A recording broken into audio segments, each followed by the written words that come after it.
Totoo ho bang lumaki sa farm si Mayor? Ay, opo. May isang building doon, or isang maliit na bahay na doon siya mismo nakatira, as in doon mismo nakatira. Na pag masdan ko kung yung mga sa operation niya, pag tumatanggap siya ng mga, nakikipag-usap siya sa mga veterinaryo, mga doktor, nutritionist, mga bankers, mga suppliers, pati na yung mga corn farmers kasi may sarili silang gilingan ng mais. Sila ang gumagawa mismo ng pagkain ng mga baboy. Isang barangay kapitan ng San Vicente, Bamban, Tarlac na si Shandel Adrias, sinuspindi ito sa bisa ng Executive Order number 15 ng Mayura ng Bamban, Tarlac. Ang dahilan daw ng kanyang suspensyon ay nagsimula sa lupa na gustong bilhin ng kampo ni Mayura o ng kanyang kaibigan, kung saan hinarangan ito ni Kapitan kasama ang kanyang mga sumusuporta sa kanya. Ang lawak ng lupa ay umaabot ng 54 hektarya. Ayon pa kay Kapitan, nakapaloob sa barangay na kanyang pinamunuan ang lupa na ito, na kung saan ay nasa likurang bahagi mismo ng barangay hall, at ito ay bahagi ng ancestral domain, kung saan ang lupa ay hindi pwedeng ibinta. Ang taong nais magbenta nito ay nagangalang Oscar Rivera, na kaibigan daw di umano ni Mayura. Ayon kay Kapitan, wala silang ideya sa halaga, ngunit kumikilos na itong si Oscar Rivera, kung saan ginagamit pa ang mga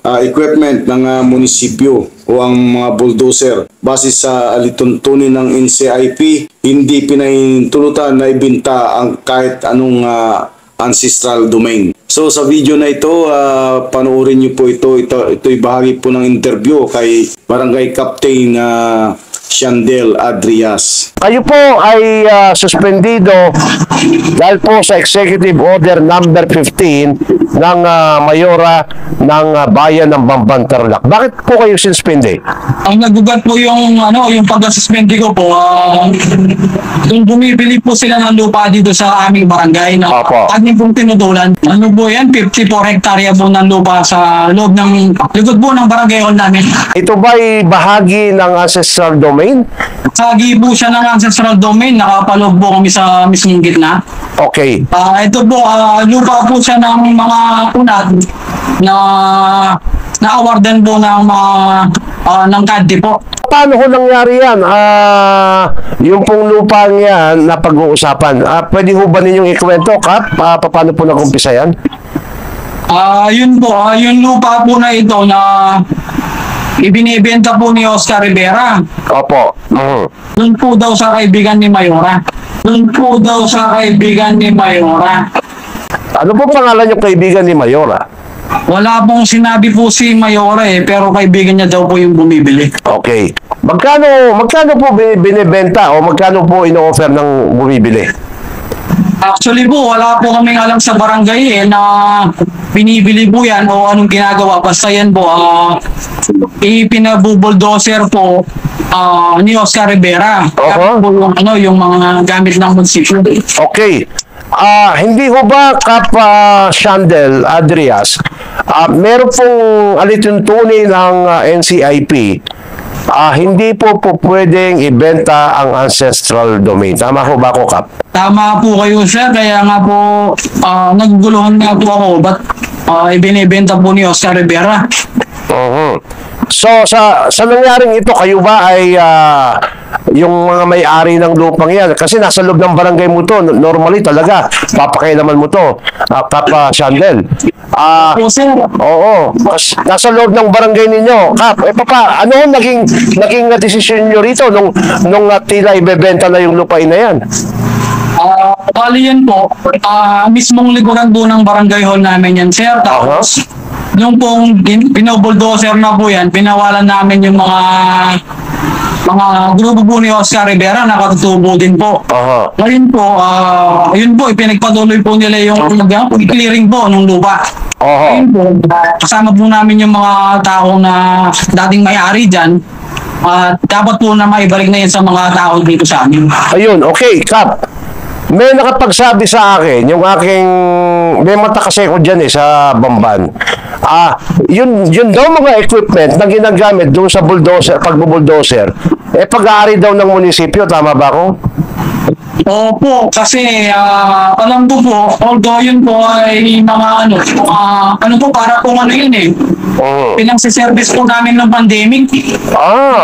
Si Mayor Jan, yung mga parang hammer po na crane, tsaka yung bulldozer po. Okay. Pero ang pinupunto ko dito, pag-aari ng munisipyo, yung ginagamit nilang equipment na pambuldozer doon sa lupang pinag-uusapan natin na 54 hektar. Opo sir, opo. Ano po ito, Kap? Yung bang bentahan natuloy? Mula po nung hinarangan po namin sir, wala na pong naging development eh. Tapos po, ilang buwan lang po nun, na-read na yung Pogo. Nasuspended na rin po ako noon, kaya medyo wala na po akong alam. Okay. Ang laman ng suspension mo, Kap, grave misconduct, ano ba yun? Ang dami pa eh. Ano po? Malicious mischief. Malicious mischief. Apat po yata yun sir, lima. So, itong nakalagay doon na nirekomenda ng Sangguniang Bayan kay Mayora, kinontest mo ba ito, Kap? Actually po, nag-answer po kami ng February 19 po. At nag-decision po sila ng February 21. Nasa seminar po kami sa Baguio. Okay. 3 araw lang po yung pag-iimbestigan nila sir. Tapos yun, suspendido na po. Binigyan ka ba ng pagkakataon, Kap, na makapagsalita doon sa kanilang ginawang desisyon? Wala pong naganap na hearing sir eh. Actually po, nung nag-appeal po kami nung abogado ko, sumulat po kami. February 19 po yun eh. Ng 4 PM po, last date po ng submission. Nako. Ngayon po, kinabukasan lang po, parang may meeting po sila o special meeting po. The following day po, suspension na yung pinirmahan na nila. Okay. Ang pagkakaalam ko sa suspension na ganyan, ang DILG ang magpapa-implement. Meron silang special office for barangay kapitan. Ay dinala sa barangay affairs ng DILG? Hindi po, sa SB lang po. Nako. SB lang. So, ibig sabihin, ginamit yung power ng Sangguniang Bayan and the office of the mayor para kayo ho ay suspendehin. Parang ganun po. Okay. Ngayon, Kap, yung bang advice ng abogado mo, dapat tumungo ka sa DILG kung tama ba yung ginawa nila? Kap? Nagtanong-tanong po ako sa mga abogado po. Pwede naman po daw yun, may karapatan po daw si mayor na magsuspende. Opo, meron daw. Okay, pero tingnan natin kasi may barangay affairs. Kung ganon, ang mangyayari dyan ay walang kwenta yung special office ng DILG for barangay affairs. Kasi yan ang mandato nila. Lahat ng problema ng mga barangay kapitan dapat idulog muna sa kanilang tanggapan. Hindi pwedeng basta-basta ganon. In the event na merong violation doon sa pag-i-implement ng iyong suspension, lahat ng member ng sanggunian, including the mayor, ay magiging liable. No. Yun. However, titingnan natin kung tama nga ang ginawa nilang desisyon. Okay? Kasi, isa-isahin natin. Yung sinasabing grave misconduct, grave abuse of authority, saan po nangyari yun? Paano po pumasok yung dalawang yun? Malicious mischief? Ganito po kasi yun. Alam niyo po yung mga taga sa amin dito na dapat may-ari ng lupa. Dapat po kasi maibalik na po sa kanila yun. Ngayon po, ipilit pong ibinibenta ni Oscar Rivera. Bilang kapitan po, yung mga tao po doon nasasakupan ko. Siyempre po, kapag nagpunta sila doon, bilang kapitan ko, kahit anong mangyari po sa akin doon, tatayuan ko po sila bilang kapitan. Siyempre naman, ikaw bilang padre de pamilya ng iyong barangay, ng iyong sinasakupan, talagang papasokin mo yung usapin na yan. Bakit mo binibenta ang lupain ng aking mga kabarangay? Ano pong sagot niya doon, Kap? Anong sagot ni Oscar Rivera? Ang sabi po nila, kina-claim na po daw nila yon. Ngayon daw po, may kausap po sila na kaibigan nga daw po ni Mayra. Nako, okay. Alamin natin yung kaibigan ni Mayora. I think may pangalan na ako. Na sinasabing kaibigan ni Mayora doon sa 54 hectare. Hanggang kailan po yung suspension ninyo? I understand, February po na-suspend na kayo. 180 days. March 4 po, sir. March 4. Oo. Start po. Bale, matatapos po. Mga ano po siguro. August o September po. Ayun, okay. Yung bang mga kasama mo sa likod, sila ba ang may-ari ng lupa? May mga may-ari po ng lupa at sila po yung mga tumulong po sa akin nung kiniklaim po namin yung lupa ng barangay tsaka lupa ng mga tao. Ayun. Nagkaroon ba ng parang komosyon, Kap? Actually po, konting commotion lang po kasi mga tao po ni Oscar Rivera na nabibigyan niya ng pera, sumusuporta po kahit na mali. Yung mga ibang umabol na kapitan. Sina Ronin Kapit, sina Kim Nagit, yung Danilo Adris po na tito ko. Dahil nabibigyan po ng pera, yun, medyo lumakas po yung loob ni Oscar Rivera na magipagtransaksyon. At suportahan po yung mga okay. Bibili ng lupa. Tama. Balita ko, 3 palapag yung bahay ni Oscar Rivera. Opo, medyo nakapasok na po ako doon nung okay pa po kami kasi nung hindi na po tama yung ginagawa, umiwas na po ako. Oo, nako. Kasi illegal yung ibenta ang lupain ng mga katutubo. Ancestral domain yan. So, yan po ay pwede siyang makulong dyan. Kailangan... Actually po, sir, kung hindi niyo po alam, sir, maire-report ko na rin po sa inyo. Opo. Marami na rin pong mga kinuhanan ng lupa dito yan, sir. Kiniklaim po nila, hindi ko naman po alam na kung tama po ba yung ginagawa nila kasi i-claim po yung lupa tapos ibebenta po nila Hindi ko lang, kasi bawal po yun yun po yung pagkakalam ko. Tama, oo.